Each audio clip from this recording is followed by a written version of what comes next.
अस्सलाम वालेकुम। कैसे हैं आप सब? खैरियत से हैं? मेरी दुआ है अल्लाह ताला आप सबको अपने हिफ्ज़-ओ-मान में रखे। आज हम मज़ेदार टिंडे और चिकन ये बनाकर आपको चेक करवाते हैं। ये आप देख सकते हैं कितनी प्यारी लुक है और मज़ेदार बनेंगे इंशाअल्लाह।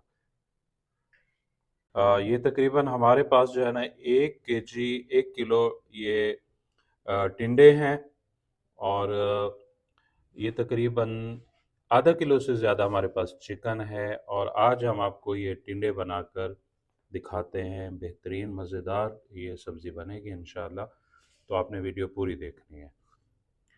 सबसे पहले हम इसमें कुकिंग ऑयल डालेंगे। ऑयल हमारा गर्म हो गया है और यहाँ पे अभी हम इसमें शामिल करेंगे प्याज। प्याज ये मीडियम 2 पीस हैं प्याज के। टमाटर और अदरक का पेस्ट बनाकर हम इसमें शामिल करेंगे। प्याज हमारे जो है ना यहाँ पे लाइट ब्राउन हो चुके हैं।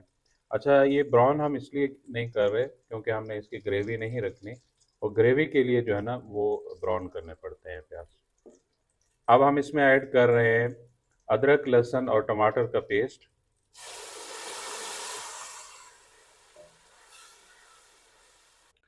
अच्छा, इसमें हमने मसाला जात जो है ना वो नॉर्मल रखने हैं। मसाला जो है ये हमारा अच्छे से भुन चुका है। अब इसमें हम ऐड करेंगे चिकन और साथ ही हम इसमें मटर ऐड कर लेंगे। मटर हम इसलिए इसके साथ ऐड कर रहे हैं ताकि ये मटर जल्दी गल जाए, क्योंकि गलने में ये भी टाइम लेते हैं।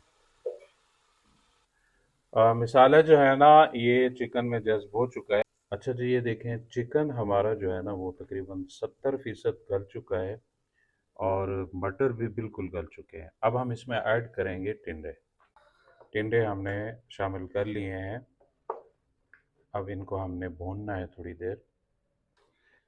इसको अच्छे से हम भून के और इसमें 1 कप हमने पानी का ऐड करना है। टिंडे हमारे जो है ना ये अच्छे से भून चुके हैं। अब हम इसमें 1 कप पानी का शामिल करेंगे। पानी शामिल करके हम 10 से 15 मिनट के लिए हल्की आंच पे छोड़ देंगे। सालन हमारा जो है ना बिल्कुल रेडी हो चुका है और चिकन भी अच्छे तरीके से ये देखें गल चुका है। बिल्कुल अच्छे तरीके से चिकन गल चुका है और अब हम इसमें शामिल करेंगे हरा धनिया और गरम मसाला 1 चम्मच और ये है मेथी। और मेथी जब आप ऐड करेंगे तो इसका हर सालन में बेहतरीन जायका आता है। ये मेथी हमने ऐड कर दी है और ये गरम मसाला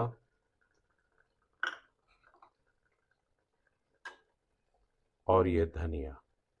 ये देखें जी, टिंडे और चिकन हमारा रेडी हो चुका है। आप भी इस तरीके से बनाएं, पकाएं, खाएं, एंजॉय करें। बहुत ज़बरदस्त जायका है इसका।